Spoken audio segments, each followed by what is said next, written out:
अरे ये तो वही पार्क है ना जब अपन बाबूजी को वृद्धाश्रम छोड़ने आए थे तब आए थे। हाँ ये वही पार्क है, लेकिन देखो ना यार ये कितना बदल गया। हाँ यार। पापा रुको, देखो उधर दादू।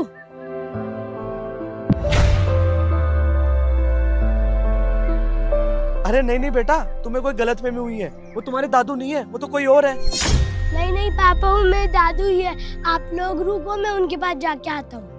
मैंने बोला ना तुझे कि वो तेरे दादू नहीं है। समझ में नहीं आ रही क्या तुझे? मारोगे थप्पड़। पापा आप झूठ बोल रहे हो, वो मेरे दादू ही है।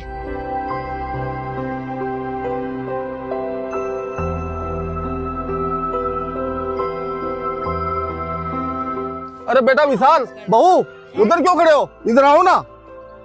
अब तुम अगर यहाँ खड़े रहोगे तो वो तो जिद करेगा ही ना। चलो यहाँ से। नहीं पापा, मुझे जाना है दादू के पास। एक बार मना किया ना, समझ में नहीं आता है। अरे बहू क्यों मार रही हो बच्चे को? दादू आप घर क्यों नहीं आते हो? मेरे को आपकी बहुत याद आती है। दादू मैं मम्मी पापा से भी पूछता हूँ कि दादू खाए। मम्मी पापा बोलते कि आप तो गाँव में हो, लेकिन आप यहाँ हो तो आप घर क्यों नहीं आते हो?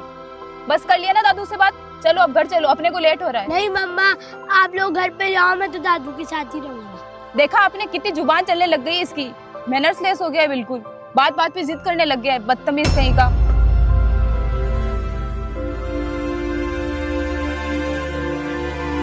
नहीं बेटा, जिद नहीं करते।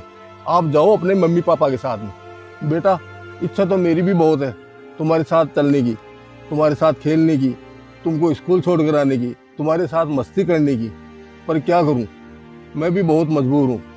अब शायद मैं उस घर में कभी नहीं आ पाऊंगा। पर बेटा जाते जाते मेरी एक बात हमेशा याद रखना, माँ बाप को अपने परिवार में कभी बोझ मत समझना, क्योंकि माँ बाप तो परिवार की जड़ें होती है। आज तुम्हारे माँ बाप ने परिवार की जड़ें काटी है ना, वैसे तुम कभी मत करना, क्योंकि जड़ें ही काट दी जाए ना तो पेड़ कितना ही ऊंचा हो एक दिन गिर ही जाएगा। और बेटा तुम्हारे दादू का आशीर्वाद हमेशा तुम्हारे साथ में है, खुश रहना।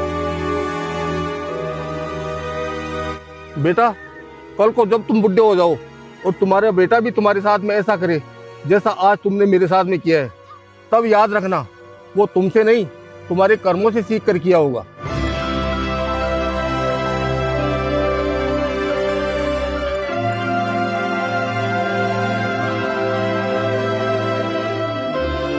संस्कारों की जड़ बुजुर्गों से ही मिलती है। अगर उन्हें ठुकरा दिया जाए तो नई पीढ़ी बिना जड़ों के रह जाती है।